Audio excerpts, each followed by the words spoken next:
Hello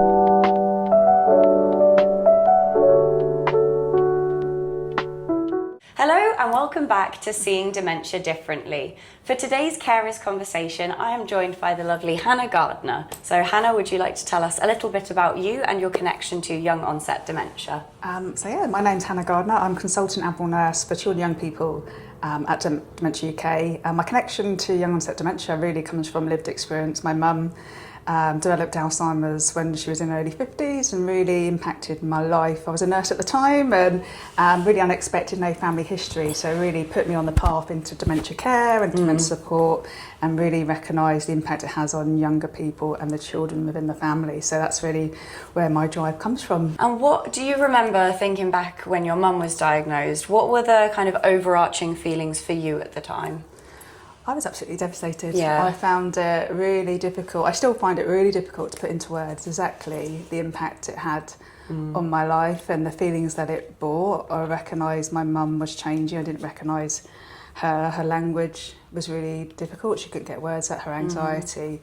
And that really impacted how I felt as a person. I felt so different to my peers. I was in my mid-20s when really the symptoms started, and I just felt this relationship was changing. This person that I knew had gone to, very capable, became very anxious, very dependent on family, unable to really do the simple things, and it impacted. I just felt a huge amount of loss. My relationship was changing and I didn't know why. I didn't realise I was actually grieving. So looking back, it was actually the grief and the loss of that change in relationship. It can be so hard to realise that you're experiencing grief, because I think when you're not super familiar with dementia, you do almost kind of second guess yourself of why am I not coping well, or especially when, for me, like looking at other family members even and thinking, you seem to be doing all right, I don't think I am. But of course that comes down to everybody grieves differently, and that wasn't something I was even considering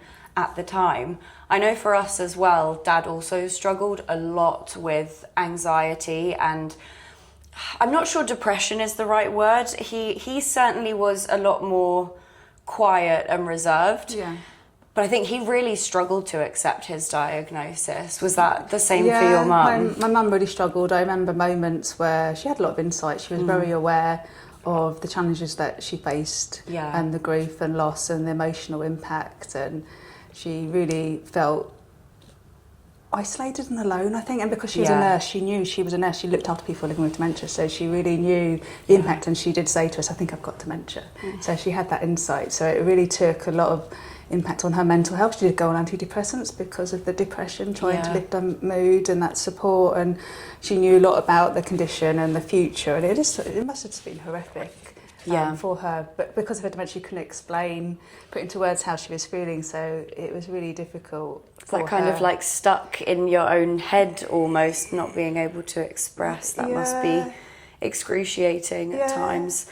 I remember Dad kind of became very nervous about being around people, even if it was just family members. It was almost, he only really felt comfortable for a period during the diagnosis of when he was alone, like completely alone, because there wasn't anyone to watch him mess something up, or no one to kind of step in and try and help him or correct him. And I think that made him feel useless, even though of course he wasn't, and it's not his fault. It was the dementia causing these problems, but he definitely took that on board himself, I think.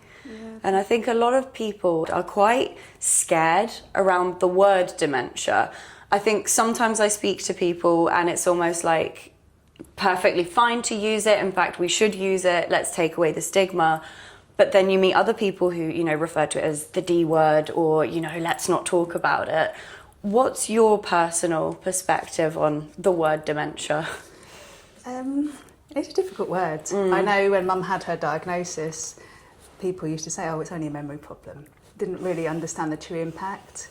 And the word dementia, I think sometimes we have to use the word to get people to realise that it is a condition and it does affect young people. And I think there is that stigma associated with the D word, dementia, and I think often people don't get the empathy when they get that diagnosis, and more we use the word and try and take away that stigma and recognise that it's not just a memory problem, it impacts every single aspect of that person's life. And I look back at my mum's diagnosis, when she got that diagnosis, there was no like palliative care. There was no something to support her with a terminal illness. And I think to start talking about dementia and recognising it is a disease of the brain and getting the support around the person to live the best life they can with the challenges, because it is absolutely devastating for the person and also for the family to witness. And, you know, there's that lack of support, and the people assume it's an older person's condition, and actually we have to start talking about dementia to younger generations as well. If it's something kept away from, we shouldn't talk about, it creates that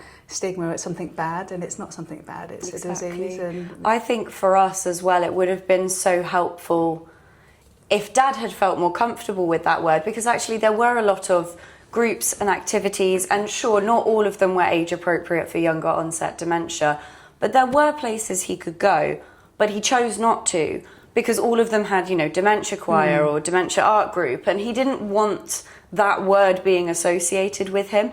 And I've often thought about, if we'd been brought up with less of a stigma around it, if people used this word more, if people weren't perceived as being the problem themselves, but there was an understanding of the dementia, it would have been easier, I think, for Dad to have accessed support. So even if the support exists, us not talking about it means that people still aren't getting the right support, which I think families affected by young onset dementia have had a lack of support for long enough. So and often people didn't know how to talk to me about it. They often wouldn't really ask how I was, how Mum was, or they would say, well, she doesn't look like she's got dementia.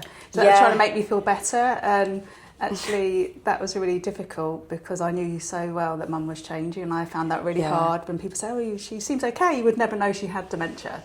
And I think that was really, people to say that to be kind, but actually it was probably the worst thing someone could say to me, because I realised that Mum is not Mum, she's really struggling, she's really finding day-to-day tasks, activities, communicating, thinking about her future, her family, her sense of purpose, who she is. And it was, if we hadn't, looking back, I think I really should have felt like I spoke more about Mum, and I put it in the forefront and actually shared the reality, what it was like to actually for people to understand. And then, like you say, groups. Mum did go to a day centre. Seeing your mum going to a day centre is literally. My dad was a mental health nurse, and once he actually had to work at the same day centre. So he was there with Mum, and I remember just dropping her off at this day centre, and I was just like, I can't believe my mum's 55 and she's going to a day centre, and she was a very capable nurse looking after people, and it was just that devastation. And looking back, I kept that to myself. I don't think my friends really knew the day-to-day impact of actually what was happening to our family, that's why I pushed for children to really share their experience and reach out for support. And I think as well, when I have opened up to people and shared my experiences, not necessarily always at the time when I was in secondary school and stuff, because kids can be mean and they're not always the most understanding, but close friends of mine like Alex and Harrison, other people that had met Dad and knew Dad and everything, actually being able to open up to them and say even something as simple as, I know he might look fine, but he's not doing fine, and I'm really stressed out, and having them go, oh, okay, instead of, but he is all right. Like, he just said hello to me. He seems fine. We had a conversation. Also, I think people don't realise how much masking and putting on a front people with dementia are doing sometimes. And so that's the part that you think, I'm sure they look fine to you, because you're seeing a very, very tiny snippet of the bigger picture. But actually, when you're seeing it constantly, you realise how exhausting that must be to have to put that front on all the time. Definitely, I remember Mum, I think you would think she was just quiet, but actually she was just really trying to keep up and engaged. And things I remember her, it wasn't just memories, like reading the clock, like money.